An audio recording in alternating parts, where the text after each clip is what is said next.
Ok, entonces, ahora sí, volviendo a los árboles de decisión. Ok, entonces ya habíamos platicado esta parte, nada más quiero recordar un poco.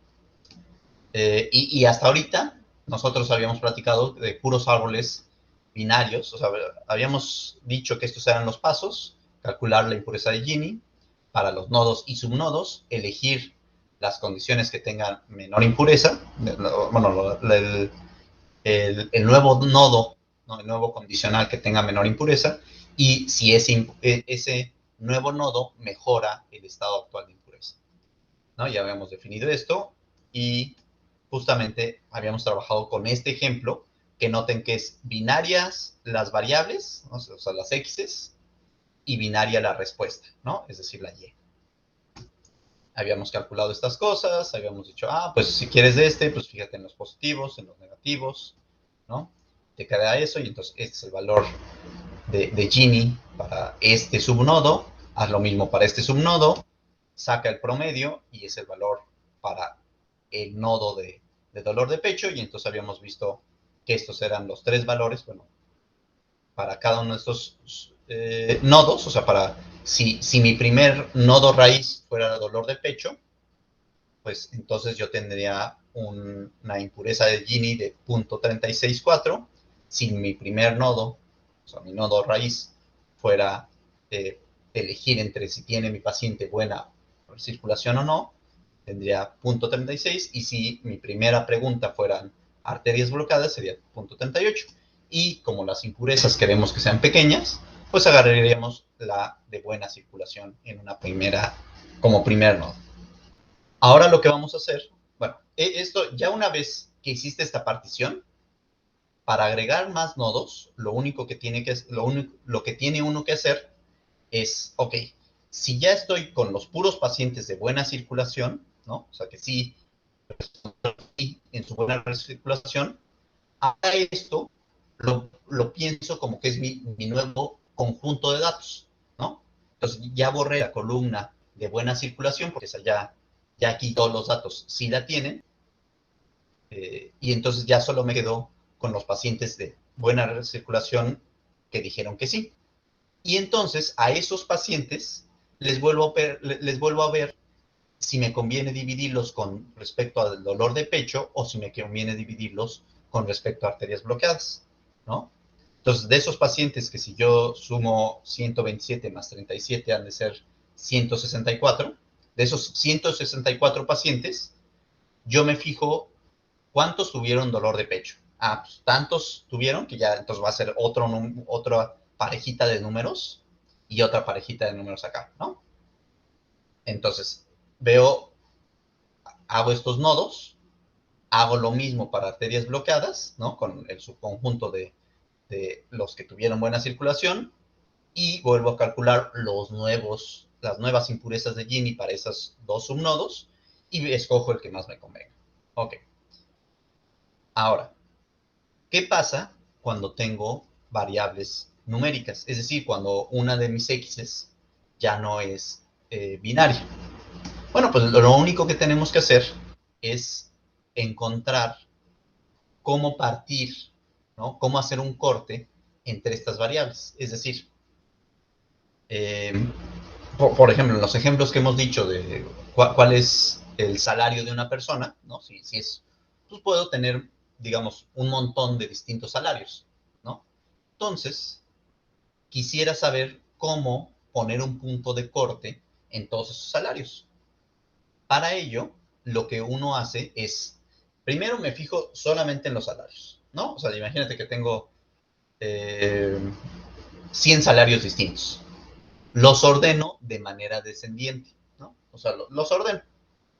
Ahora, es decir, tengo los salarios más altos arriba y los salarios más bajos abajo.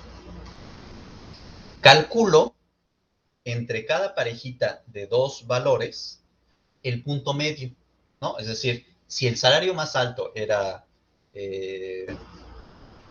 180,000 pesos y el segundo salario más alto era 170,000 pesos, pues voy a calcular el número medio entre esos dos, que en este caso, si dije 180 y luego dije 160, sería 170, Y ese 170 lo voy a tomar como umbral, es decir, como punto que divide las cosas. Entonces ahora voy a hacer un nodo, el cual divide los que tengan salario mayores a 170 y menores a 170, ¿no? En este caso, como fue la primera división, pues solamente esa persona de 180,000 pesos va a estar en los casos positivos y el resto de los 99 otros individuos van a estar en casos negativos, ¿no? Y entonces otra vez tengo una bifurcación con casos aquí, con casos acá, que les puedo calcular su impureza de yin, ¿ok? Es decir, ya para este primer, los ordeno numéricamente, ¿no? Ya que los tengo ordenados, me fijo en el primero contra el segundo. Saco el valor medio y ese número, que sea el valor medio, lo tomo como umbral. Eso me da una posible división de mis datos y puedo entonces calcular las impurezas de Gini. Luego, hago lo mismo con el dato, o sea, ya no me fijo en la media entre el 1 y el 2, sino entre el 2 y el 3, ¿no? Imaginemos que del 160,000, que fue el segundo salario, pues el siguiente salario más alto fuera 140,000, ¿no? Calculo la media, ¿no? Entonces, entre 160,000 y 140,000, la media es 150,000. Y esa media la agarro como umbral. En sí, se agarra la media porque podríamos agarrar cualquier valor, o sea, el chiste es que esté entre esos dos, ¿no? Para hacer un punto de corte. Entonces, ya que agarre ese umbral, otra vez puedo decir, pues los que tengan más de 150,000 pesos y los que tengan menos de 150,000 pesos de salario, ¿no? Entonces, me fijo acá, calculo su coeficiente, su impureza de Gini, me fijo acá y calculo su impureza de Gini. Me sale otro numerito. Y así me voy con todos los posibles puntos medios entre cada parejita de las observaciones ordenadas, ¿no? Calculo, entonces voy a tener un montonal, ¿no? Porque si tengo 100 personas, pues voy a tener 99 posibles puntos, ¿no? O sea, tengo 99 posibles divisiones entre esas, ¿no? Si no tengo repetidos. Entonces, ya que calculé todas esas divisiones, calculo todos sus impurezas de Gini y me fijo cuál de todas esas impurezas de Gini fue la más chica y esa debería ser el candidato para partir esa variable, ¿no? Y ese candidato lo voy a poner a competir contra el posible candidato de otras columnas, ¿no? Ya sean numéricas o por lo menos, ¿cómo se llama? Numéricas o binarias, ¿no? O sea, ya ahorita ya tenemos en nuestro arsenal tanto cómo lidiar con columnas binarias, ¿no? Es decir, ceros, unos, si no, tiene o no, y con columnas numéricas, ¿no? Con numéricas me estoy refiriendo que viven en un continuo. Perfecto. Entonces ya tenemos tanto para binarias como para numéricas. Entonces vamos a ver para ordinales y nominales, es decir, cuando tengo una clasificación, o sea, ordinales es que tengo una clasificación, pero sí sé que hay un orden entre ellos, y nominales, pues tengo más de, o sea, tengo varias clases. Puedo tener 2, pero puedo tener 10 clases, ¿no? Entonces, para valores ordinales, pues usas cada uno de esos puntos como umbral. Es decir, cuando tienes, por ejemplo, que tuvieras 5 categorías, ¿no? Que tuvieras, ¿qué tan buen cliente es? Pues es cliente con 5 puntos, con 4 puntos, con 3 puntos, con 2 puntos, con 1, ¿no? Y sabes que de 5 puntos es muy buen cliente, siempre te paga, siempre es puntual y demás. El de 4 no es tan bueno, pero sigue siendo bueno. 3 todavía menos, 2 ya no le confíes y 1 pésimo cliente. Ahora, ¿qué es lo que vas a hacer? Pues justamente pon una división entre si eres de valor 5, o sea, o sea, vuelves a hacer lo mismo. Tienes valor 5 o menor a 5, valor 4 o menor a 4, valor 3, o sea, 3 o mayores, 3 o menores, 2 y mayores, 1 y menores. O sea, es exactamente lo mismo que si tuvieras una categoría numérica. La ventaja es que ya no tendrías que hacer como para variables numéricas puras, ¿no? Todas las combinaciones, ¿no? O sea, justo dijimos, si tienes 100 observaciones, pues tendrías que calcular 100 posibles, 99 posibles nodos, ¿no? Pero en el caso de que solamente tienes 5 categorías, aunque tengas 100 observaciones, pues tú ya sabes que solamente tienes que dividir mayores a 5, mayores a 4, mayores a 3, mayores a 2, y de hecho ni siquiera ¿no? Porque ya lo dividiste, entonces solamente tienes 1, 2, 3, 4 categorías. Sí. Bueno, 4 puntos de corte que tienes que considerar. Y lo bueno es que como estás trabajando con ordinales, pues sí el orden te está diciendo algo, entonces sí tiene sentido poner aquí una división y partir, ¿no? ¿Cuáles son de 2, 4 o más estrellas, ¿no? A ver, pregunta, Julio, si tuviera 7 categorías, ¿cuántos nodos tendría que poner a prueba? Siento que 5, ¿no? Porque los de los extremos como que no tienen mucho chiste. Mm, sí tienen. O sea, sí puede ser que la categoría 7 fue una categoría que siempre le deberías de prestar dinero, por decir algo, ¿no? Entonces, sí tienes que hacer, o sea, siempre tienes que hacer n-1 nodos, ¿no? Entonces, en este caso, ¿cuántos tendrías que hacer? Pues 6, ¿no? Exacto, ¿no? Ahora, muchas gracias, Julio. Y ahora, pues vamos a pasar para valores nominales. Es decir, cuando ahora ya no estoy solamente en el caso de 2 posibles, sino que tengo, eh, no sé, 6 categorías, ¿no? Por ejemplo, puede ser color de cabello, y entonces pongo café, negro, gris, calvo, rubio, pelirrojo, perfecto, ¿no? Entonces, pero no hay un orden entre ellas, o sea, no porque seas rubio te voy a dar más préstamos, ¿no? Entonces, como no hay un orden entre ellas, lo que tengo que hacer en este caso va a ser todas las posibles combinaciones de uniones de conjuntos. ¿Qué significa esto?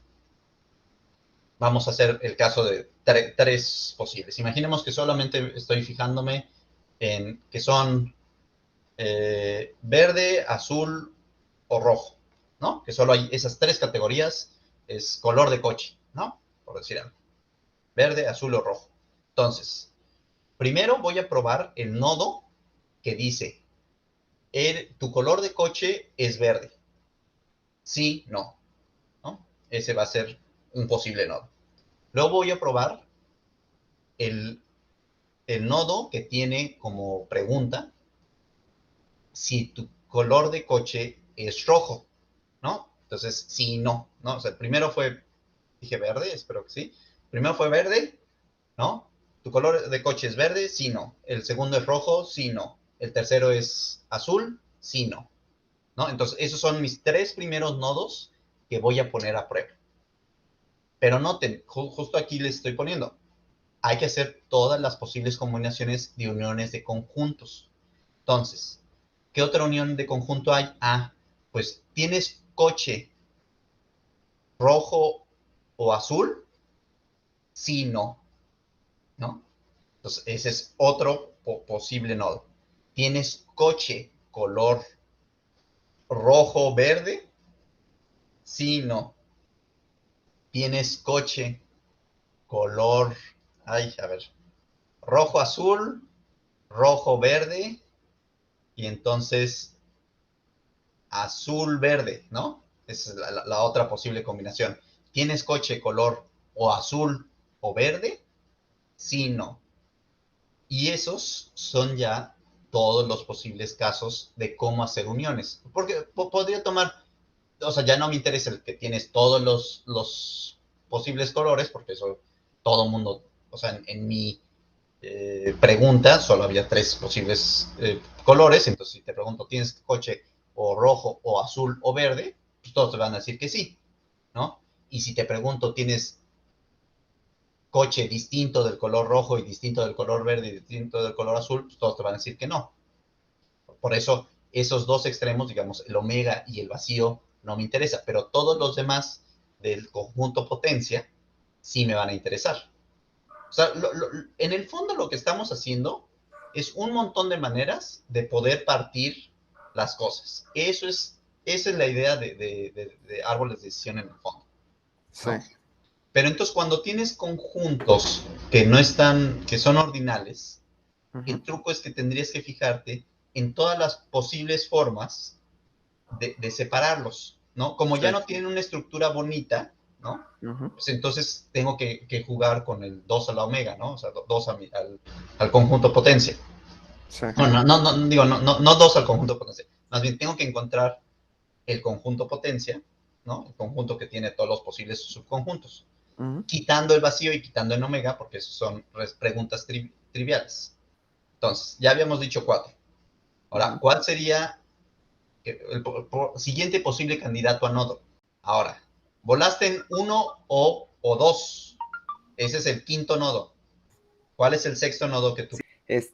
¿Volaste en 1 o 3 o en 1, 2 y 3? Perfecto. ¿Cuál es el séptimo nodo? Y sería 1 y 4. 1, Sí, 2, 1, 3 y 1, 4. 1, 4. Ok. Así es. Ahora, el octavo nodo. Sí, si volaste en 1, 2 y 3. O luego si volaste en 1, 3 y 4. Luego si volaste 2, 3, 4. Luego si volaste... O sea, vamos a hacer todas las combinaciones de 3. Sí. Y ya después de las combinaciones de 3... bueno, Sí. de hecho, tenemos que acabar las combinaciones de 2. O sea, es... Sí. A ver, 1, 2, 1, 3, 1, 4.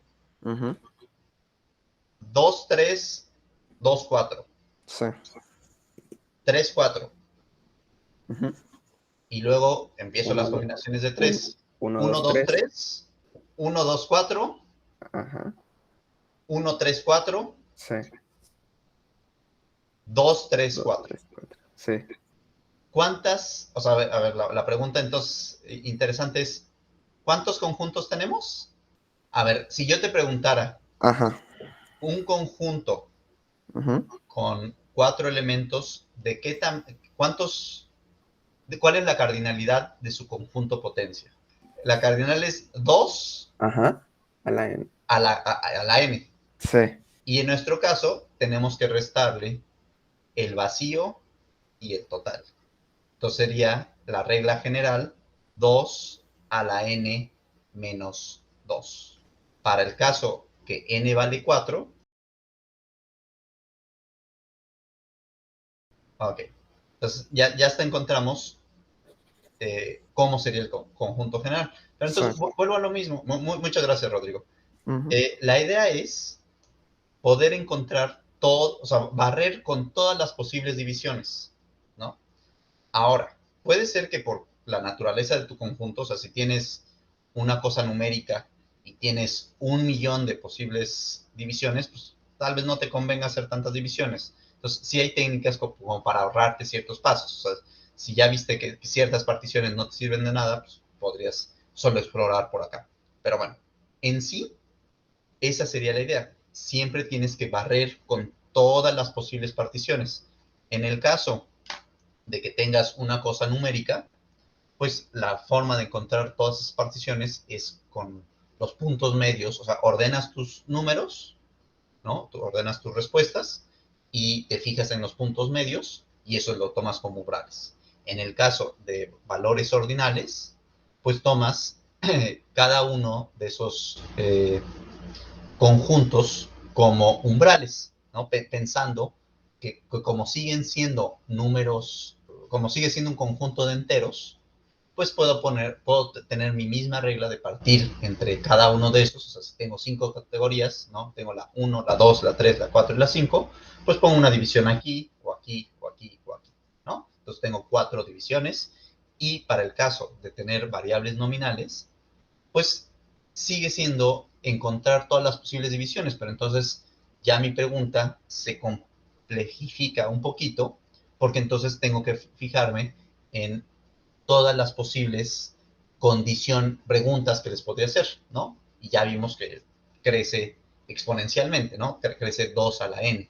Lo que vamos a hacer la próxima clase va a ser explicar cómo puedo usar los árboles de decisión para el caso de que yo quiero revisión. Perdónenme mi PowerPoint, debí de poner regresión, ¿no? Vamos a ver qué se hace para el caso de regresión. Nada más quiero darles un adelanto. Ahora, el problema es que, aunque tú divides tus datos, o sea, ya sabemos cómo jugar con cualquier tipo. A ver, déjenme, les dejo de compartir. Ya sabemos con cualquier tipo de columna, pero que nuestro resultado fuera binario, ¿no? Ahora, si no solamente tuviéramos 2 categorías, lo que podríamos hacer es el truco que hemos hecho en otras ocasiones, que es ajusta varios árboles y luego ve un promedio de cuál te conviene de ellos. Pero bueno, ahorita no me quiero meter tanto en ese, me quiero meter mejor en la regresión, que es, si tu variable que quieres estimar vive en los continuos, la idea que tienes que hacer es, aunque vas a probar los umbrales como antes los hacías, ahora el coeficiente de Gini no es la forma en que penalizas un umbral, ¿no? Al fin y al cabo, digo, perdónenme, nunca debería de haber dicho coeficiente de Gini, es impureza de Gini. Coeficiente de Gini es otra cosa, ¿no? Entonces, impureza de Gini. Ahorita, para el caso donde quieres clasificar, la impureza de Gini es la penalización correcta de tus nodos. Bueno, hay otras, ¿no? O sea, no estoy diciendo que sea la única, pero digamos, es una que te resuelve el problema de encontrar tus árboles de decisión, ¿no? De penalizar los nodos de alguna manera. Pero para el caso de regresión, pues no te va a servir, ¿no? Porque entonces el coeficiente, la impureza de Gini, lo que te dice es pues, si perteneciste o no a la clase. Pero si tuvieras no solamente 2 clases, sino ahora tienes un continuo, pues ya pues no funciona la impureza de Gini, porque eso no tiene sentido en este caso. ¿Qué se hace? La idea es, igual vas a intentar hacer todas tus particiones, pero ahora las penalizas o las premias o las ranqueas con respecto a la varianza que tengan a la varianza de tus variables, o, bueno, de cada subnodo más bien. Es decir, imagínate que tú hiciste una primera división, ¿no? Y entonces te partió o sea, por ejemplo, yo quiero calcular la altura de los hijos, ¿no? Y mi pregunta primera es, no sé, los padres se alimentan correctamente, ¿no? Entonces, eso ya me lo divide a mis sujetos de prueba en 2 conjuntos, ¿no? Ahora, calculo la varianza de los sujetos de aquí, ¿no? Sea cual sea, o sea, la varianza de las estaturas de los sujetos de aquí, y calculo la varianza de las estaturas de los sujetos de acá, ¿ok? La suma de las varianzas va a ser la nueva penalización. Es decir, sigo fijándome en qué tanto están variando las cosas. Lo mismo que hacía la impureza de Gini, que quería clasificar, que quería separar bien las cosas, ahora pues para cosas continuas, pues, separamos con la varianza, ¿no? Es como otra forma de separar. Bueno, no otra forma de separar, otra forma de clasificar qué tanto se están variando. Y al último, lo que vamos a ver es que los estimadores en las hojas son tu valor promedio de cada uno de tus nuevos subconjuntos. Eso es lo que vamos a platicar un poquito más en la próxima clase.